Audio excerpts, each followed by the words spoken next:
Culture is how I communicate. Culture are my beliefs. Culture is my background. Culture is who I am.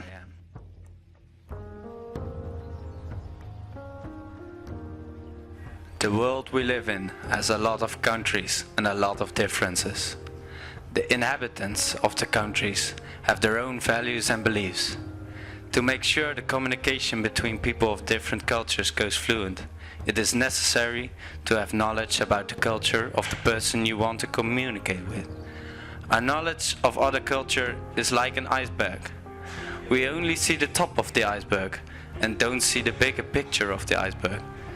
This knowledge helps us to understand people of different cultures and is also the basis of the way we communicate towards people of different cultures.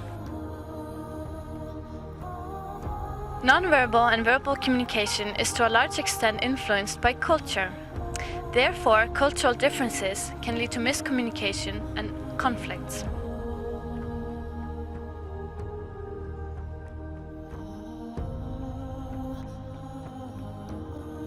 This leads us to stereotypes.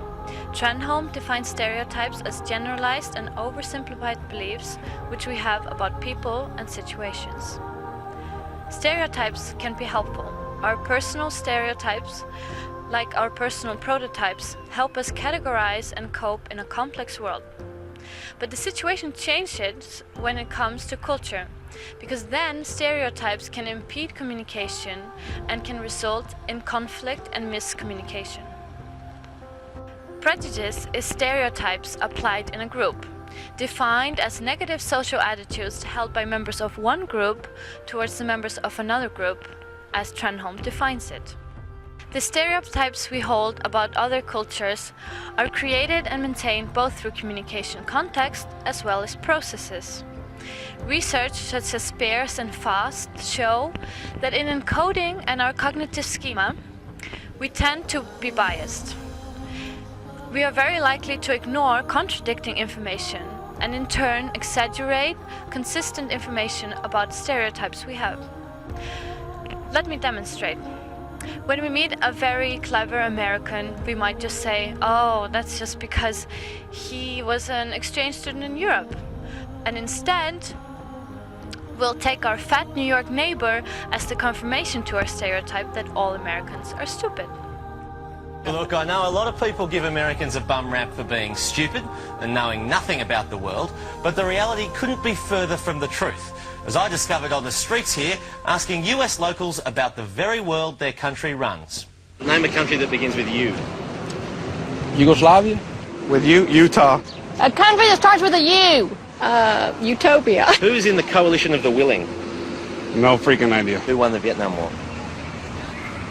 We did. And who was... Wait, were we even in the Vietnam War? Okay, good. Cultural stereotypes are also almost unavoidable. Hausman and Kashima demonstrated that in interpersonal as well as in group communication, stereotypes are created and maintained.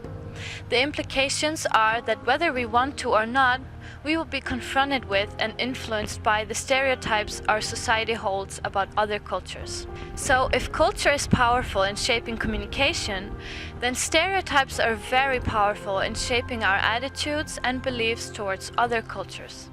How many sides does a triangle have? Damn, 4.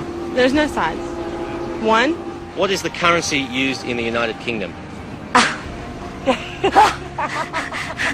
What's the currency in the United Kingdom? What is it in the United Kingdom? I don't know. Possibly American money. Queen Elizabeth's money? That's all I know. Name a country that begins with U. A country? Yeah. What about this one? What? The United States of America. This video confirms the European stereotype about Americans being egocentric, patriotic, and ignorant. It also shows the American stereotype about the rest of the world. Nowadays, it is impossible to ignore people from other cultures. Intercultural communication, wherein the receiver and the sender are both from different cultures, is inevitable. Nowadays, the world has become smaller and smaller. According to Trenholm, we live in a global village where intercultural encounters are very common. The process of globalization caused boundaries to disappear.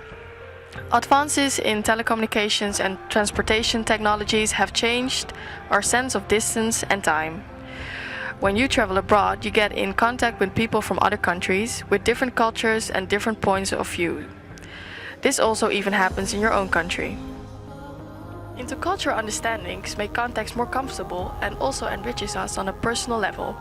Being in contact with other cultures shows us different ways to act in this world than those we have been taught.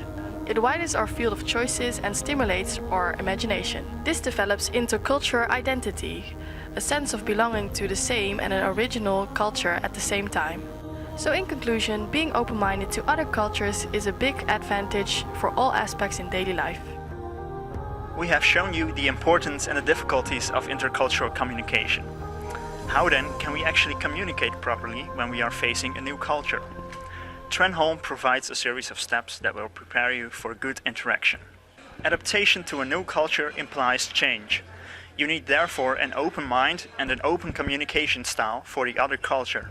Secondly, your personality determines a lot of how you communicate interculturally. You may lack confidence and displace that onto the one you communicate with. Look critically at your own stereotypes, as these can be great barriers. Finally, education and pre-entry training are very important. Be prepared before you engage another culture. According to Kim, one way to do this is to expose yourself to the other culture as much as possible.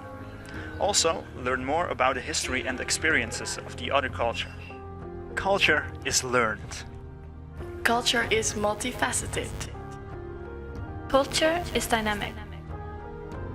Culture is overlapping. Cultures are shared. And finally, don't be afraid to make mistakes. It's the mistakes that make you learn and make you competent.